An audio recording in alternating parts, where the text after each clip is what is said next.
जो बात करेंगे कि जो आपको वाक्य दिया जाता है और कभी क्या करता है कि शब्द देगा, दे दिया जाए कि इनमें से कौन शुद्ध शब्द है, और कभी निगेटिव भी पूछता है इनमें से कौन जो है अशुद्ध शब्द है। तो दोनों को आपको देखकर बनाना है। सबसे पहले बात करेंगे कि एक आपको वाक्य दिया गया है, वाक्य में क्या है कि रेखांकित की गई है, क्या गया है कि दिनकर राष्ट्रीय, जो दिनकर है राष्ट्रीय भावधारा के ओजस्वी जो है कवियों में अगर नैगण्य जो है, इसमें से शुद्ध शब्द क्या होगा बताइए।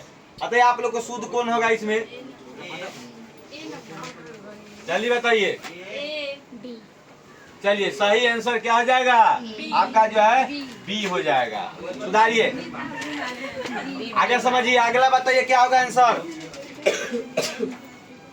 और देखिए कि आधुनिक हिंदी गद्य का प्रादुर्भाव का भारतेंदु युग से हुआ है।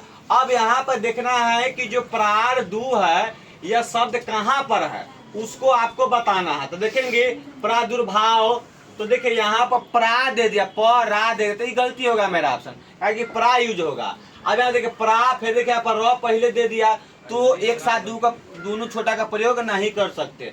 तो ऑप्शन नंबर हमारा ए गलती, बी गलती। अब यहाँ पर देखिएगा वही नियम यहाँ पर लागू हुआ, लेकिन यहाँ पर जो है मात्रा छोटा है ऊ का, यहाँ पर मात्रा क्या बड़ा है, तो दोनों एक ही प्रकार से, लेकिन गलती है क्योंकि र इसके बाद होना चाहिए, पढ़ने से पता नहीं चल रहा।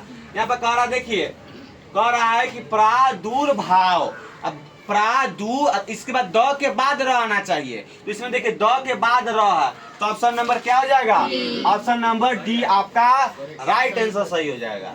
अब देखिए यहाँ पर ध्यान दीजिएगा, कह रहा है कि प्रयुक्त पंक्तियां दिनकर की कविता से ली गई है। तो देखिए यहाँ पर जो रेखांकित किए हैं, तो रेखांकित में कौन सा शब्द इसमें से सही होगा, ये गलती है, ये क्या है आपको रेखांकित किए हो गलती है यह। अब इसमें से आपको चुनना है, प्रयुक्त, उपरयुक्त, उपयुक्त और उपरयुक्त, क्या ऑप्शन होगा सही बताइए। ऑप्शन नंबर सी होगा, जो पढ़ने में आपको अच्छा लग रहा है। अब देखिए कुछ अगला देखिए, रोगी में उत्कट जिजीविषा की थी, रेखांकित शब्द का शुद्ध शब्द क्या होगा। अब ध्यान देना है कि जब हम लोग बताए थे, देखिए यहाँ पर देखेंगे कि समझिएगा कि जो यहाँ पर शब्द दिया गया है वह आपको जो है कौन सा दिया गया है, यह आपको तालाबे सा है। तो तालाबे सा ऐसा शुद्ध शब्द आपको बताना है, तो इस शब्द में आपका मूर्धन्य सा होगा। तो सबसे पहले तालाबे सा वाला आपका हट जाएगा, देखिए तालाबे सा ही है तो आपका हट जाएगा, ये गलती आंसर है। इसके बाद देखिए कहाँ और तालाबे सा दिया गया बताइए आप लोग, तो ऑप्शन तो वो आपका हटिए जाएगा।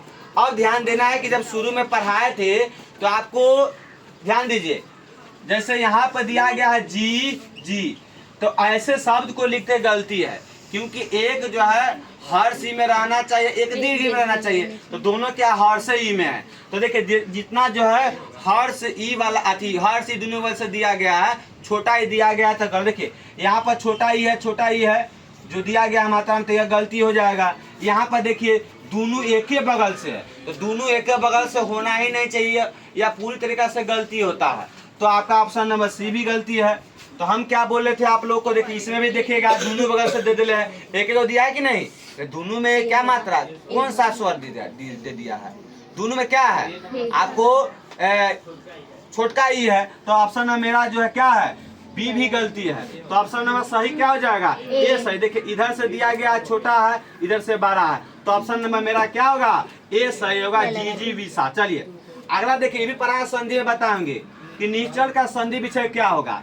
अब यहाँ पर समझना है कि संधि में एक बात बता देते हैं कि देखिए आधा तालाबे सा, आधा मूर्धन्य सा, कौमा आधा दंती सा, या आपको आधा रहे तो विसर्ग में बदल देना है, ठीक है, चेंज शब्द को नहीं करना है, विसर्ग में बदल देना है। अब देख क्या, चलिए अब यहाँ पर समझेंगे कि कहाँ पर कहाँ विसर्ग नहीं है। चलिए इसमें विसर्ग नहीं है तो ये हट जाएगा, विसर्ग है नहीं है तो हट जाएगा।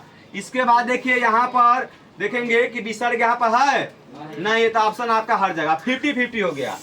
ऑप्शन देखिए बी और सी, लेकिन हम क्या बोले हैं कि शब्द चेंज नहीं होगा, तो यहाँ पर देखिए नीचे लिखा हुआ है, तो जो यहाँ पर किसका मात्रा हर्ष का है, तो यहाँ पर चेंज हुआ दीर्घ की मात्रा, तो चेंज नहीं होना चाहिए, सिर्फ विसर्ग ही बदलता है। तो ऑप्शन नंबर आपका बी गलती है, तो आंसर क्या हो जाएगा, सही हो जाएगा। चलिए